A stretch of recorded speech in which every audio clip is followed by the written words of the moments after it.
Oke, halo teman-teman semua, welcome to TokenPi Update. Dan kalau saya lihat-lihat di kolom komentar, kayaknya TokenPi ini merupakan salah satu koin yang paling banyak nih kalian semua request. Dan saya juga nggak tahu kenapa ya, mungkin ada kalian dari sekian banyak orang yang holder koin ini, atau mungkin ada yang nyangkut, atau mungkin ada yang berencana untuk membeli TokenPi ini, saya nggak tahu teman-teman. Tapi di sini berhubung ada kesempatannya, jadi saya akan coba untuk buatin analisa seputar TokenFi dari POV atau sudut pandang saya. Dan sekali lagi teman-teman, jangan langsung ditelan mentah-mentah, tapi tetap lior dan jadiin pandangan saya sebagai second opinion aja buat teman-teman semua dalam mengambil keputusan. Nah, teman-teman, tapi sebelum saya bahas terkait TokenFi ini, dan mungkin dari teman-teman yang sering PC atau DM buat tanya-tanya saya seputar investasi dan crypto juga pasti tahu bahwa saya itu sering banget untuk melakukan riset-riset altcoin atau beberapa koin yang potensial untuk kenaikannya teman-teman, atau punya potensial gain yang cukup tinggi. Karena punya mungkin fundamental yang bagus atau mungkin secara teknikal yang bagus, di situ saya sering banget riset teman-teman. Nah, berhubung di sini teman-teman, tahu semua ya untuk akun TikTok saya udah tembus 1.000 followers lebih teman-teman, thank you banget buat kalian yang udah support. Jadi di sini saya tuh berencana untuk, sharing terkait hasil riset saya kepada teman-teman yang udah jadi follower saya nih teman-teman. Tapi berhubung saya juga tahu bahwa kebanyakan atau rata-rata masyarakat nih kalau misalkan saya kasih gratisan, itu tuh pasti, entah risetnya disebar-sebar secara sengaja gitu teman-teman dan sebagainya. Jadi saya nggak mau ya. Jadi ini buat teman-teman aja yang mungkin udah support saya, udah follow, udah kasih like, thank you banget. Nah di sini jadi saya udah buat mekanismenya. Jadi mungkin buat teman-teman yang mau risetnya, teman-teman bisa akses aja di video di sini. Ada link tree saya, teman-teman tinggal tap aja di video saya. Dan nanti teman-teman akan dibawa nih ke tampilan kayak gini. Dan nanti teman-teman bisa klik yang ini yang terakhir. Di sini teman-teman bisa masuk aja nanti ke websitenya. Jadi nanti setelah teman-teman tap ini, teman-teman akan dibawa ke website terakhirnya.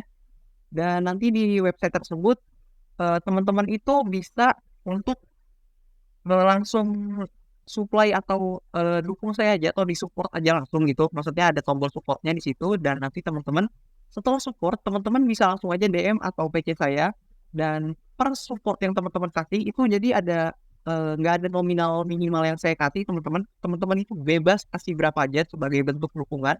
Jadi di situ nggak ada nominal wajibnya yang harus teman-teman kasih dan per yang teman-teman gift itu saya akan kasih usahain paling nggak satu poin saya akan kasih dari hasil riset saya teman-teman.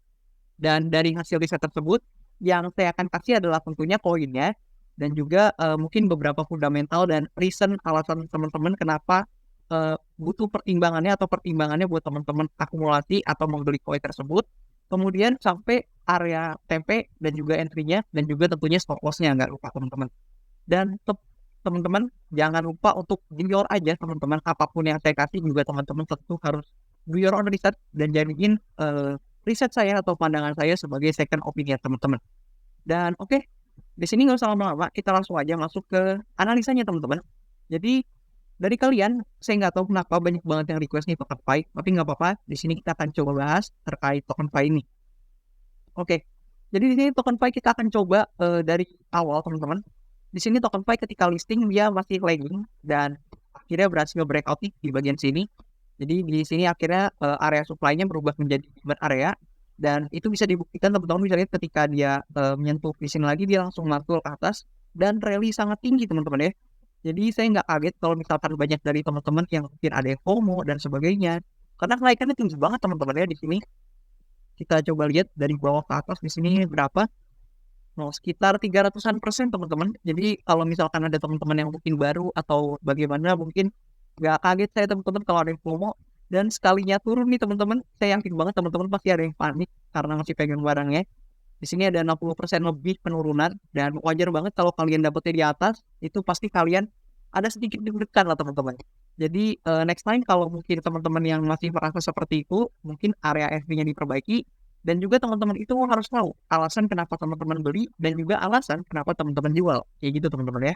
Dan oke, di sini kita akan coba lihat aja ada beberapa hal yang mungkin perlu diperhatikan dari TokenFi ini. Dan di sini saya akan purely bahas secara technical analysis teman-teman ya. Jadi di sini saya nggak akan sentuh untuk fundamentalnya dulu, tapi saya mau kasih teman-teman perspektif dari technical analysis-nya atau dari chart-nya teman-teman.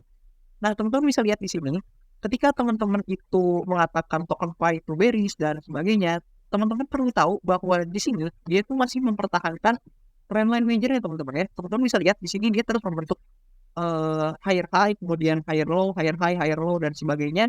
Dan meskipun di sini sempat ada penurunan yang signifikan ya di sini, di bagian sini ada penurunan yang cukup signifikan. Tapi teman-teman jangan lupa low point-nya itu di sini teman-teman. Nih teman-teman bisa lihat higher high sebelumnya itu di sini. Dan ini tuh belum di breakout, melainkan baru di test aja di sini. Dan teman-teman perlu tahu di sini juga terbentuk demand area yang sangat major ya, yang menahan harga token Fly ini beberapa kali. Dan juga kalau misalkan teman-teman lihat di sini sempat ada buntut panjang, teman-teman jangan terlalu panik. Kenapa? Karena teman-teman perlu sadar bahwa di sini ada fair value gap teman-teman. Jadi karena terbentuk candle masif ini, candle bullish yang cukup masif ini, di sini tersedia banyak banget order yang tentunya nggak tereksekusi. Jadi terbentuklah yang namanya fair value gap atau imbalance lah kadang-kadang disebut juga teman-teman. Nah, selain ada fair value gap, di sini juga ada demand area yang tentunya teman-teman bisa lihat ketika masuk sini itu harga langsung terrejeksi dan mencoba untuk naik. Ditambah dia juga ngetes trendline major yang di sini teman-teman. Jadi ini udah 3 nih alasan yang membuat token Pi ini bisa reject. Dan teman-teman bisa lihat hari ini token Pi itu bukan hari ini ya, 3 hari terakhir lah. Itu mengalami kenaikan 30-an persenan teman-teman. Jadi kalau misalkan buat teman-teman yang bilang bearish, menurut saya masih kurang tepat karena di sini itu belum di break teman-teman untuk higher high yang sebelumnya di sini, kecuali ketika nanti token Pi menunjukkan pergerakan bahwa dia melakukan break terhadap hal tersebut teman-teman, atau misalkan dia turun begini teman-teman ya, nah begini gitu, atau masif, yang mana kemungkinan kalau hal itu terjadi atau worst case skenario-nya, skenario terburuknya teman-teman, itu dia akan coba untuk retest lagi di area sini teman-teman, yaitu major yang sangat besar yang mempertahankan harga token Pi teman-teman di sini, dan juga menjadi resisten yang sangat lama ketika token Pi itu baru rilis atau baru listing teman-teman. Nah, oke, karena tadi kita udah bahas worst case skenario-nya atau skenario terburuknya, teman-teman juga harus tahu token Pi ini tentunya ada potensi ya untuk kenaikannya. Dan sebelumnya juga saya udah bilang ketika teman-teman, kalau teman-teman ukur dari Fibonacci aja teman-teman di sini. Oke, sorry, salah teman-teman. Teman-teman kalau misalkan coba ukur menggunakan Fibonacci retracement dari bawah ke atas di sini, teman-teman pasti itu ada sedikit kepanikan karena bahwa dia itu sebelumnya sempat melewatin 0,618 ya. Jadi golden ratio-nya sebelumnya sempat dilewati, tapi sekarang lagi mau disentuh lagi. Dan menurut saya sendiri di bagian sini itu masih sedikit ada tanda kutip akumulasi teman-teman ya. Jadi di bagian sini masih tanda kutip akumulasi, dan nanti dia tentunya akan mencoba untuk atas lagi di daerah supply area yang di sini teman-teman. Nah, teman-teman itu bisa lumayan lega kalau nanti token Pi itu bisa breakdown yang di sini untuk supply-nya, dan kemudian ada potensi dia akan ketika breakdown di sini dia akan bermain atau konsolidasi di daerah sini teman-teman. Nah, kalau misalkan token Pi itu berhasil untuk melewati supply yang di sini, dan nanti kalau misalkan juga lewat supply yang di sini, maka token Pi itu sangat-sangat berpotensi untuk rally kembali teman-teman ya. Dan kalau misalkan kita ukur lagi dengan Fibonacci retracement, maka di sini kita akan coba lihat more or less di sini kalau kita tarik dari atas ke bawah ini.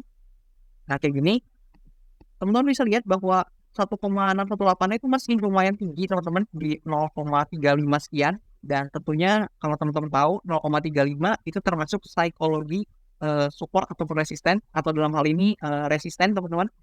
Dan tentunya masih punya peluang mengingat nantinya akan ada altcoin season ya. Jadi ditanya apakah masih ada peluang, tentu masih ada peluang teman-teman. Dan untuk teman-teman perlu diperhatikan mungkin untuk holdernya atau mungkin yang berencana membeli, teman-teman ada baiknya perhatikan 3 area ini teman-teman. Jadi kalau misalkan 3 area ini di breakdown, teman-teman harus lebih ekstra hati-hati karena tentunya yang pertama kalau ini di breakdown, di mana areanya sudah berubah menjadi resisten, dan kemudian untuk trendline majornya itu udah nggak valid teman-teman ya. Dan kalau misalkan token Pi ini apalagi sampai melewati fair value gap-nya, itu teman-teman wajib banget berhati-hati. Dan buat teman-teman yang mungkin dapat di harga bawah nih, menurut saya cukup bagus banget. Jadi teman-teman yang mungkin beli di area sini, jadi kalau misalkan tadi saya lihat kan teman-teman, sorry, di sini di bagian sini teman-teman. Nah, di sini kan masih semacam akumulasi teman-teman ya. Jadi buat teman-teman yang mungkin belinya di bawah garis tengah ini teman-teman, ini kan ada garis kecil-kecil kayak gini teman-teman, putus-putus. Buat teman-teman yang mungkin belinya di bawah sini, itu menurut saya masih harga yang cukup oke. Mengingat di situ ada demand area dan juga trendline major yang menahannya. Dan tentunya ekspektasi keuntungannya nanti teman-teman bisa coba sampai ke yang tadi saya bilang 0,35 sekian, atau teman-teman kalau misalkan mau lebih realistis, teman-teman bisa target dulu TP1-nya di supply area yang di sini, atau mungkin buat teman-teman yang lebih eh, mau aman lagi di supply area yang di sini juga nggak apa-apa. Tapi kalau saya sendiri mungkin lebih prefer untuk supply area yang di sini, atau mungkin teman-teman bisa juga TP2-nya di bagian sini teman-teman. Kalau misalkan tadi TP1, ini TP2-nya di all time high-nya gitu teman-teman. Karena di sini juga pasti ada area supply yang cukup kuat, mengingat ini adalah all time high-nya selama ini. Dan mungkin segitu dulu teman-teman untuk analisis saya seputar token Pi. Dan juga buat teman-teman sekali lagi tetap jujur dan jadiin aja POV atau pandangan saya sebagai second opinion buat teman-teman dalam melakukan eksekusi, baik itu untuk berinvestasi ataupun buat trading teman-teman. Dan thank you banget teman-teman buat yang support saya sejauh ini. Dan kalau misalkan kalian mau request atau sebagainya, tentu kalian udah tahu caranya teman-teman. Dan sampai sini aja untuk video kali ini. Thank you teman-teman.